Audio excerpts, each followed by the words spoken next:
Hey guys, so welcome to the first ever video of cooking with KoKo.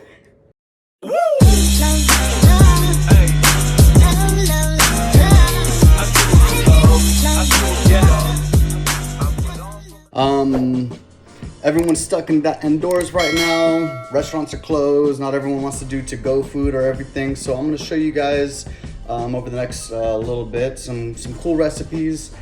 Today we're going to start off with garlic aioli. We're going to do garlic aioli because it's a really good sauce. You can use it for everything, and it's a base that goes on a lot of my recipes that I do. It's essentially like a fancy mayonnaise. That's the best way to put it, but you can make a lot of different stuff with it. The garlic aioli is the base. From there you can do chipotle aioli or whatever you want. But I put it on my sandwiches. I do it on my sides, like asparagus and garlic aioli is really good. Some grilled zucchini and squash. I'm going to be doing my famous cilantro burger next, but the reason why I'm doing this video separate is because it's just one of those things that you can use on a lot of different things. You know, it's one of those recipes that you can use on a lot of different areas. So we'll do this video first, and from there, that way I don't have to keep showing you how to make it over and over again. I can just refer back to this video. But if you guys have any requests of something that you want me to make, then just, you know, put it in the comments below, and I'll definitely make sure I pay attention to it. And let's get started. But garlic aioli, starting off, we're gonna have mayonnaise. That's gonna be the base of it. We're gonna do a little bit of Dijon mustard inside of there. We'll have some lemon juice. I couldn't find any fresh lemons at the store, so I got the real lemon juice, so it's essentially the same thing. We're going to have some olive oil, a little bit of olive oil inside of the recipe. That's just gonna make it a little bit more creamy.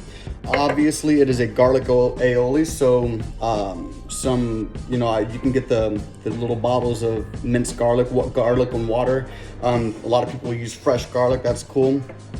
We're gonna do salt. I like the kosher salt, but today I'm gonna get a little bit fancy, and I'm gonna use a sweet onion sea salt blend. I think it's gonna add a nice little flavor. We're gonna do a little bit of pepper. I like to use fresh cracked pepper. I got this cool little pepper mill. And then last but not least, we're gonna use sugar. Just regular white sugar that you can get at the store inside those bags. You know, everyone has a big 5-pound bags in their pantry. The sugar is just gonna add a little bit of the sweetness to it. Oh, and lastly, green onions. I like to do green onions inside of mine. It adds to the flavor. So yeah, that's all of our recipe, or all of the stuff we're gonna put inside of there. First things first, wash your hands. So for those of you who don't know proper hand washing techniques, this is a perfect time to learn. So you're gonna do your water. All right, get everything wet. Get your soap. And the important thing is, whenever you wash your hands, you go all the way up to your elbows, all right? You wanna get everything. And when you're washing, you wanna get in between your fingers. You wanna get your nails real good. And you're supposed to sing happy birthday. I think it's like 3 times. You wanna do this for 30 seconds. So it's really great that you wash your hands, especially right now that this virus is going on. We don't want to get anyone sick. We don't want to do any cross-contamination, especially with something like this. This is what they call ready-to-eat food, which means as soon as it's done, it's ready to eat. We're gonna wash up really good, all the way up high, right there. Now, if you want to do it the proper way, from here, we're gonna go a step further. We're not gonna turn the water off with our hands. This is how they teach you to do it in a restaurant. You don't have to be this anal if you don't care. Whenever you get your paper towel and dry yourself off, from there, you turn the hand soap, the sink off with the paper towel. Okay, so we're gonna start off with a little bit of basic food prep. We're gonna start off with our green onions. We're gonna go on and chop it up. That way, whenever it's time to put everything together, all we gotta do is grab it and go. So we're gonna clean off our green onion really well. Rinse it under water. Make sure you get all up in those cracks and everything. Oh, hey guys. And we're gonna go on and dice this up into little pieces.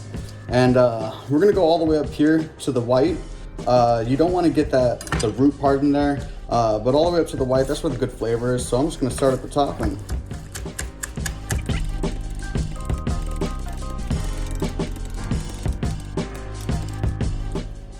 sometimes when you're doing it, it'll sort of stick together. You see how it did there. So you just go back over it and do another little chop right across the top. Cool.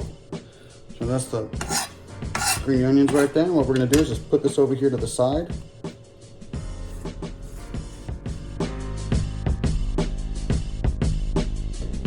Okay, so what we're gonna do is just gonna put it all together. So we got our mayonnaise, we're gonna do about 2 cups. So I'm doing a little extra so it'll last us a while, because we're gonna make a lot of stuff with it over the next couple days. Get our olive oil and our lemon juice. We're looking at about 4 tablespoons of olive oil, maybe about a teaspoon of lemon juice. This is gonna make it nice and thin. Do our Dijon mustard.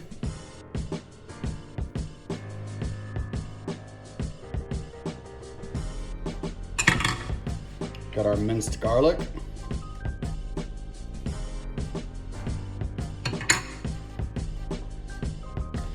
And here I put my salt, my sugar, and my pepper.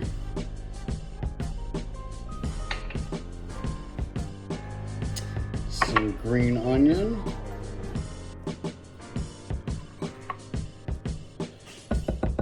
And then from here, we're just gonna mix it all up. It's a real easy recipe, and it goes great with everything. I think Josie wants some also. You hungry, Josie?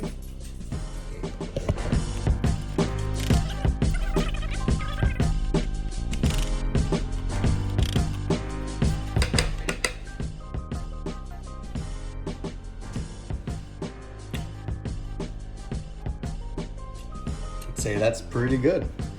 I'd probably add a little bit more sugar to my recipe, but everyone's different. Taste it. If you feel like it needs to be a little sweeter, put a little more sugar. A little more lemony, put a little more lemon. If you want a little more creamy, put a little more olive juice. It's all about the flavor that you like. But yeah, that's about it. It'll probably last you about 2 weeks. You should be good after that. I mean, it's mayonnaise is your base recipe, but it goes good with everything. You can do vegetables, you can do meats, you can do sandwiches. It's just delicious stuff. If you want to make it a chipotle aioli, from there, all you got to do is add a little bit of like the chipotles in a can, a little bit of, what do I have in mind that I usually do? I do little chipotle peppers in the adobo sauce, some comino, ancho chili powder, a little paprika, but it's good stuff, easy stuff. It goes with everything, and it's gonna be essential for a lot of the recipes we're doing. So enjoy, guys.